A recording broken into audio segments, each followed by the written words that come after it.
لیکن یہاں وہ بات آ جاتی ہے جسے ہم کہتے ہیں میڈیکل نان کمپلائنس. اور میڈیکل نان کمپلائنس بہت کامن چیز ہے, اور اس بات کا پہلے پتہ چلا تھا 1960-70 کی دہائی میں, 1960 یا 70 کی دہائی میں پتہ چلا, کیونکہ سڈنلی کچھ ایسی دوائیاں آ گئیں جن کے بارے میں ڈاکٹرز یہ کہنا شروع ہو گئے کہ یہ کھاتے رہو. مثال کے طور پر بلڈ پریشر کی دوائیاں, دل کی دوائیاں, ڈائبٹیز کی دوائیاں, اور مینٹل ڈس آرڈرز کی دوائیاں, شکیزوفرینیا کی دوائیاں, اور بائیپولر ڈس آرڈر کی دوائیاں. یہ باتیں جو ہے چونکہ منظر عام پر آ گئیں,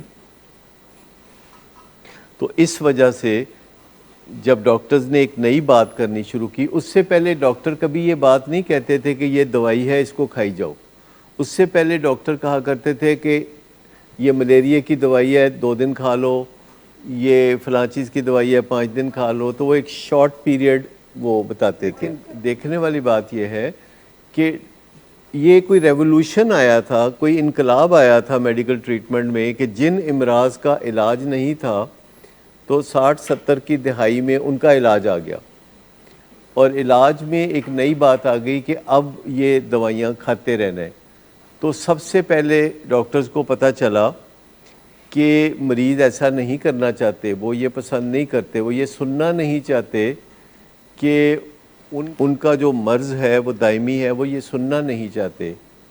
ابھی بھی میں آپ کو بتاؤں کہ کسی بھی ڈاکٹر کے لیے مشکل ترین سوال یہ ہوتا ہے کہ جو ڈائبٹیز کا مریض ہے یا بلڈ پریشر کا مریض ہے اور ڈاکٹر کے پاس گیا ہے, اور وہ ڈاکٹر سے پوچھتا ہے کہ ڈاکٹر صاحب میں کب تک ٹھیک ہو جاؤں گا, تو ڈاکٹر کو اس سوال کا جواب دینے میں بڑی مشکل پیش آتی ہے. ڈاکٹر یہ نہیں کہہ سکتا کہ آپ کبھی ٹھیک نہیں ہوں گے, آپ کا علاج جاری رہے گا. لہٰذا وہ کہتے ہیں آپ علاج کرتے رہیں, انشاءاللہ بہت جلدی ٹھیک ہو جائیں گے. وہ کہتے ہیں جلدی ٹھیک ہو جائیں گے, گول مول بات کرتے ہیں, جلدی ٹھیک ہو جائیں گے, اور جلدی ٹھیک ہونے کا مطلب وہ کھل کر نہیں بتاتے. مریض سمجھتا ہے کہ جلدی ٹھیک ہو جاؤں گا کہ مطلب یہ ہے کہ میری دوائی چھوٹ جائے گی اور میں پہلے جیسا ہو جاؤں گا, اور ڈاکٹر کہہ رہا ہوتا ہے کہ دوائی اگر آپ کھاتے رہیں گے تو آپ فنکشنل رہیں گے.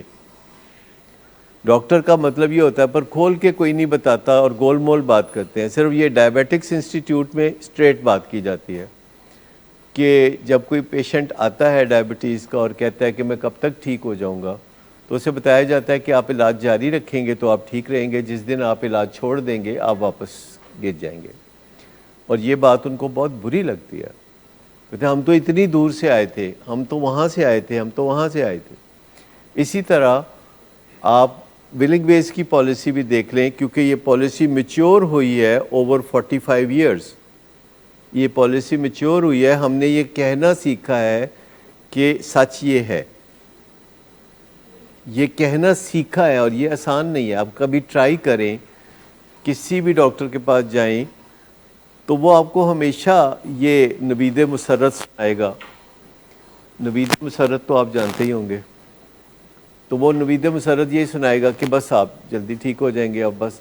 لیکن وہ اتنی کرج کے ساتھ کہہ نہیں سکتا کہ سائنس یہ کہتی ہے, سچ یہ ہے. تو ہم آپ کو بتاتے رہتے ہیں کہ دیکھیے سائنس یہ کہتی ہے, سچ یہ ہے. گوگل پہ جا کے سرچ کر لیں, یوٹیوب پہ جا کے سرچ کر لیں, انویسٹیگیشن کر لیں, پتہ کر لیں, دنیا کے اچھے سے اچھے ٹریٹمنٹ سینٹرز سے پتہ کر لیں کہ سچ یہ ہے جو بات ہو رہی تھی. یہی کڑوا گھونٹ پینے کی ضرورت ہے کہ کچھ بیماریوں کا علاج تا زندگی جاری رہتا ہے, اور علاج آسان ہوتا رہتا ہے, علاج فائدہ مند ہوتا رہتا ہے. لیکن اس کے لیے یہ تسلیم کرنا ضروری ہے کہ یہ جو پرابلم ہے, یہ جو نقص ہے, یہ ریورسیبل نہیں ہے, یہ پرماننٹ ہے. ٹریٹمنٹ کے ساتھ, چاہے وہ ایڈکشن کا معاملہ ہو, چاہے ڈائبٹیز کا, چاہے ہارٹ ڈیزیز کا. آپ اگر پوچھیں کہ میری فنکشنالٹی, میرا چلنا پھرنا, تو جواب ہے یس. اگر آپ کہتے ہیں کہ آپ پہلے جیسے ہو جائیں گے یا دوسرے لوگوں جیسے ہو جائیں گے اس معاملے میں, تو نو. اب یہ بات ڈاکٹرز کہہ کے کوئی پھر یہ توقع نہیں رکھتے کہ ان کے گلے میں پھولوں کے ہار ڈالے جائیں.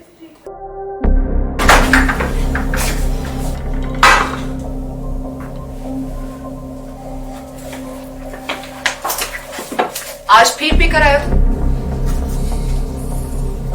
میرا نہیں تو ان بچوں کا ہی خیال کر لو. بند کرو تم اپنی بکواس.